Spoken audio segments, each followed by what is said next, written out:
Hey, good day, everyone. I would like to welcome you to this episode of the System Podcast. And today we will be talking about Steph's note, the art of note taking. Stephanie is a 400 level medical student of the prestigious Bayero University, Kano. She's a very hardworking person. She has been a bright student from day one. So many people have been using her notes to ease their study, to pass their exams. And I feel like it's necessary for us to have a conversation with Stephanie and get to know how she's been doing this great work and how she's been making it possible with all the hassle of medical students. So I would like to formally welcome you to this program. Thank you very much. I'm so delighted to be in this program. Thank you for having me. You're welcome. Now, I would like you to share us your academic background, like giving emphasis on milestone, which relates to how you started note-taking from day one, because I'm sure you did not just started it in the university. Okay. Thank you very much. Well, the art of note-taking has literally been with me for as long as I can remember. Secondary school, university and all. I didn't just start like here in the university. And then one thing that has always like kept me going was just that I had this quote constantly in my head that, okay, the shortest pen is better than the longest memory. So whenever I'm anywhere, I'm in a class, I always feel, okay, the little I write down is going to be better than, okay, like just sitting down there and then not doing anything. So it has actually been with me for as long as I can remember.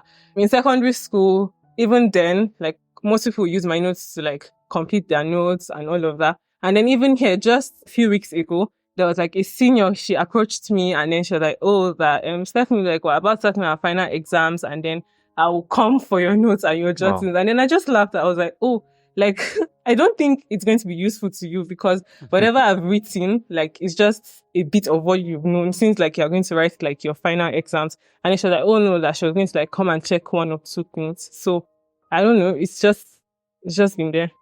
Wow, I'm delighted that you've been in this store for a while and you have been instrumental to people for a very long period of time. It's nice to hear. Sorry, I would like to know, which secondary school did you do, or are you part of the people that did that Lufaloy, or what they call it? Okay, no, I actually attended St. Louis Secondary School. Yeah, St. Louis is, I know many of people in medical school that attended that school. Yeah. I guess that school is a very good school. It's a very good school, actually. That was the secondary school I attended.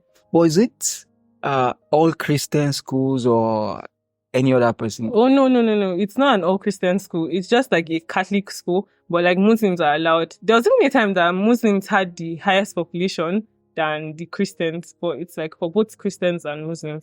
But it's an all-girls school, to be precise, so it's not mixed. Oh wow, that's nice to hear. Maybe I must say, because it's all girls school, that's what will give you the ability to be able to focus, because guys will not be there to kind of, distract well, you guys. That's part of it, yeah, but yeah. I don't know. I actually had like a very good experience there in an all girls school. That's nice to hear.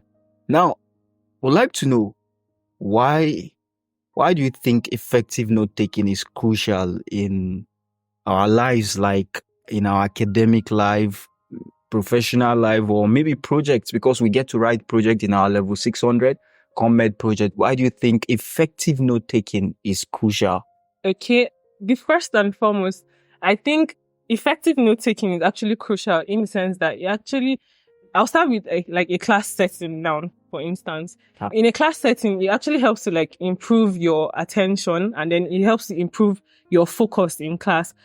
Our minds are naturally designed to like wander around in class. So one thing I do is that I try to like write notes to help me like actually focus and then be present in the class. Well, even me, that at times most times I try to write. There are times where my mind like wanders and then I have to like, Stephanie, like try and concentrate here in class. So the first thing is that it actually helps to like improve focus. It also helps to improve productivity. Like in talking about the projects that I'm talking about now, like it actually helps you to like be more productive. It helps you to like organize your stuff, and then it will actually like help you to reduce time that you spend in like researching probably the same thing. Like let's say like for instance, and you research one thing and then you effectively take notes in it, you know that okay, you're done with that particular tool that you're using in Yes, researching. yes. And then you pick another one, and then after you finish with that, you effectively write a note. You know that okay, you're done with that, and then at the end of the day, you know that okay, this is what I have to do for my project. I Yeah. don't know. It's good to hear. Like you've kind of give us a way, the way which notes help us to. We have something we can always come back to, Exactly. and since we don't have our Luxury of memory is not time. like a kind of something you write on stone. Definitely, we forget along the way, so we have the note to go back to get the thing the way it is actually. Exactly. So thank you for that. Now, we have various forms of note taking, and obviously, I'm sure you have a type that you prefer using. So I would like you to tell us your preferred note taking style and briefly take us through how to be able to implement that preferred note taking style. Okay. Well, personally, there are actually different methods of note taking. We have the outlining, the mapping. Mapping has actually been something I've always wanted to like do, but I don't know. At the end of the day, I'll end up just like writing a whole comprehensive note. So mapping is literally out of it. So most times I use outlining. When I'm in class, I try to get okay. And these notes are actually not just for like, okay, I'm just writing for writing's sake. It's actually with the aim of exam. So even when I'm in class and then the lecturer is talking, I try to like actually outline what he's talking about. Like for instance, now, okay, if you are writing an exam, you're supposed to have an introduction and all of that. So even when I'm in class, I try to like outline whatever I'm jotting in that outline. So I think for me, outlining is what I use most of the time. Okay, I would like to know, like, how does this outlining goes? Like, let's say, for example, we have a note that we want to take on, let's say, am I going to say pharmacokinetic or so? So how do you do an outlining form of note in the sense that you have the lecturer talking about pharmacokinetic? Are you just going to be writing the headings, or will you write the heading and some things under also? Okay. I actually write the headings and then the things under. For instance, now, if the person is talking about introduction, just like probably a brief introduction. If the person is talking about pharmacokinetics, I know, okay, I'm going to pay much attention on, okay, he's talking about this is the onset of action, this is the half-life and all of that. All of that is going to be like under the pharmacokinetics. So if he's talking about probably side effects, I'll like outline that, okay, this is side effects, and then I'll try to list out the side effect. If he's talking about probably the mechanism of action, and then he's like, oh, this is how the drug works and all of that. I know that, okay, he's trying to talk about mechanism of action, and then whatever he's going to talk about in that line is going to be under that mechanism of action. Okay. Something like that. That's nice. That's clearly explained. Thank you for that. You're welcome. Now, I would like to know, there are various tools which somebody can employ in trying to have an effective note or trying to make an effective note. So what are your go-to tools that you use for this note taking? Okay. Well, for me, the one that has always stood out is the normal paper and the normal notebooks. Yeah. I actually prefer that. I don't know. Is there abnormal notebook? Okay, no. I mean, I don't know. Some people prefer to use the notebooks on their phones, on their iPads, on their tabs, and all of that. Okay, you are just trying to say you just like to have the hard notes. Exactly. I prefer the hard copy. They said if somebody use hard notes to either read or write, it sticks more. Exactly. Than I'm yet to read the science behind the chair, but I do believe, since they say the harder it is, the more it sticks. Better. Well, for me, that has been one that has worked more for me. And then I feel I'm actually faster with that. Writing on phone notebooks actually just kind of makes it slow. And then before you finish typing, I believe the person has already gone far. So I just prefer writing. But then also, you made mention of other tools that I use. Aside from that, there was a time that I actually used recording. to record in class and then go back and listen. One note that I actually did that for was neuroanatomy in level 3 for Dr. Anas. Well, I just believe that Dr. Anas, whatever he said in class is like very, very important. And then I didn't want to miss anything he was going to say. And then he also clearly told us that if we could just focus in his class and pick what he teaches us in class, it's going to be far better than searching through different neuroanatomy textbooks. So what I did then in level 3 was that when it's neuroanatomy time, I will record his class, and then immediately after the class, I'll go back, sit down, and then write what he has said. Like I use recording then to do that so that I could have the concise notes of the neuroanatomy. Okay. But sorry to cut you short. No problem. I don't know, but it was actually time consuming. Yeah. It was time consuming, so that's why I mostly don't use that. I don't record. I just believe, okay, whatever I'm able to get in class, it's enough for me. And then even if I leave some spaces, I could just meet other of my classmates that write as well in class to just complete the spaces I have. Oh, okay. Thank you for that.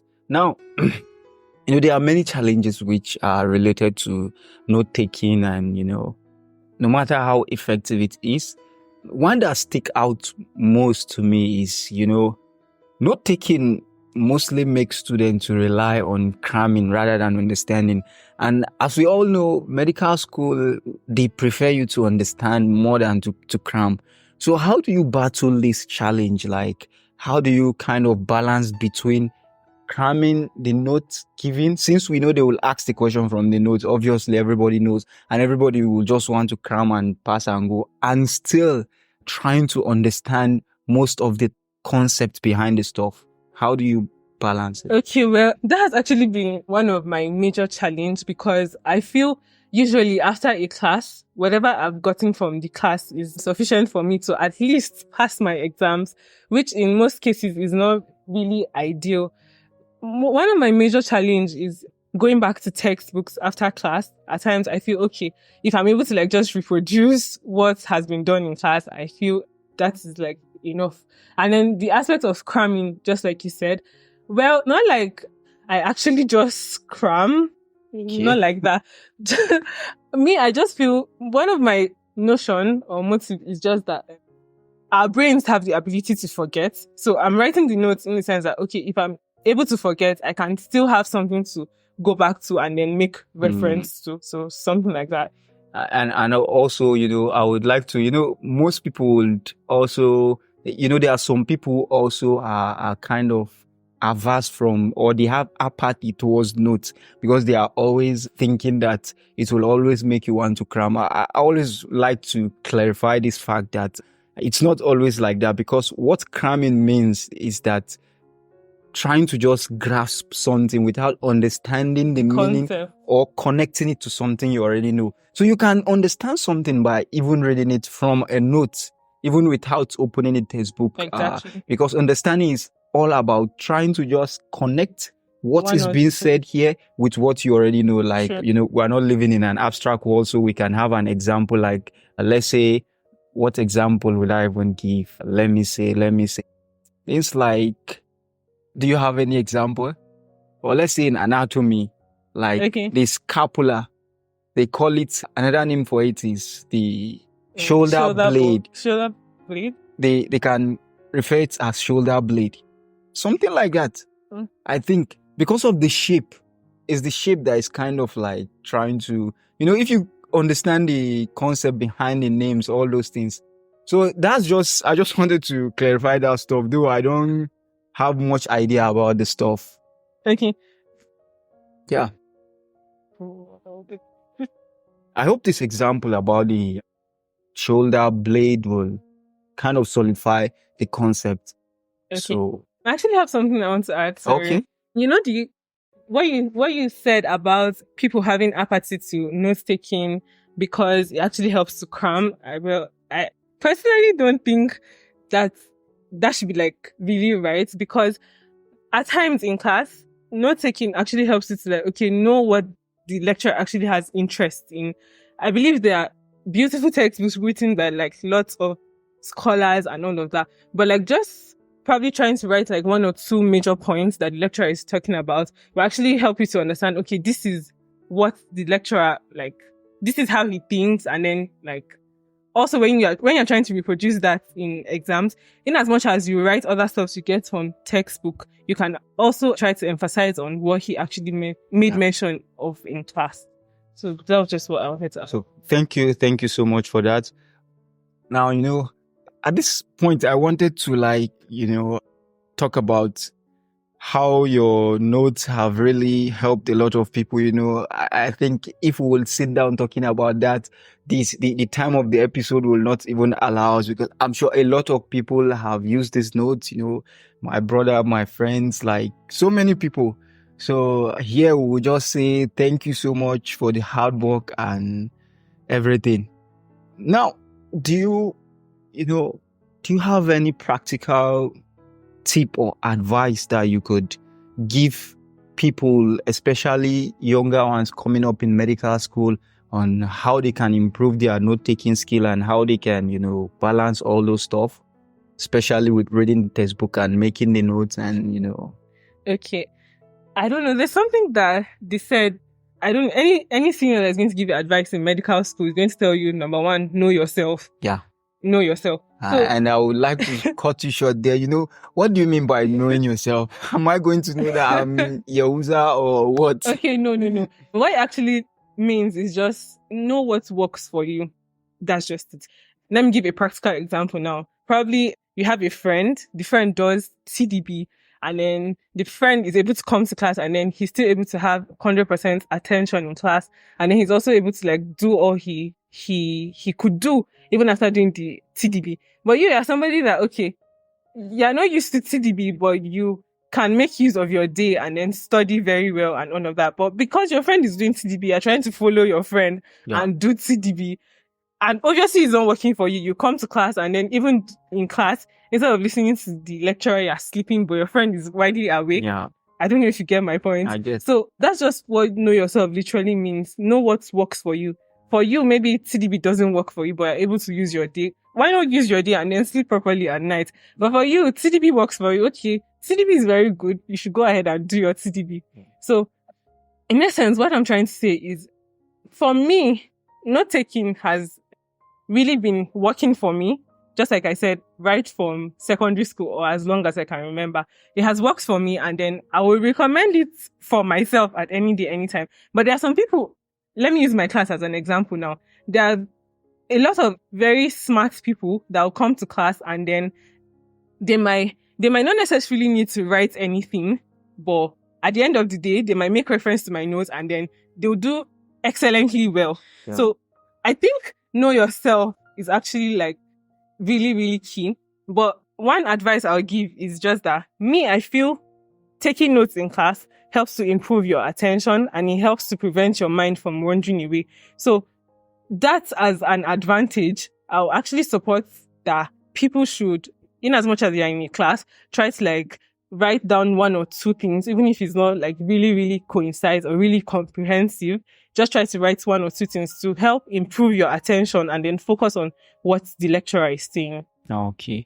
So thank you very much for that advice. I'm sure it will go a long way. Now, let's talk about the key takeaway I would like people to take out of this is the importance of note taking, especially organizing yourself, planning your stuff, and being able to go back to what is most important with regards to the course, and also, and then outline. Sorry as well. It also helps you at the end of like the session, or maybe at the end of the semester. It actually helps you to like, okay, be organized, and then know that, okay, we did so and so in class, and you don't have to keep wondering and asking, oh, did we do this topic? Oh no, I don't think we did this topic, and all of that, just by doing that. Okay, and now, do you have any final thoughts, like kind of one sentence or two sentences that you have for the audience? Okay, well, first of all, I want to thank you for having me in the program. I'm really delighted to be here, and then to also share my experience. Secondly, I would like to thank everybody that actually uses my notes. I don't know. it's a privilege, actually. It's not a right. I want to put it out there that even in my class, I don't think the best note taker. I'm not sure I am, but I don't know. People just in a way find like their way to pick my notes and use. Well, actually say thank you to that. And then lastly, I just want to thank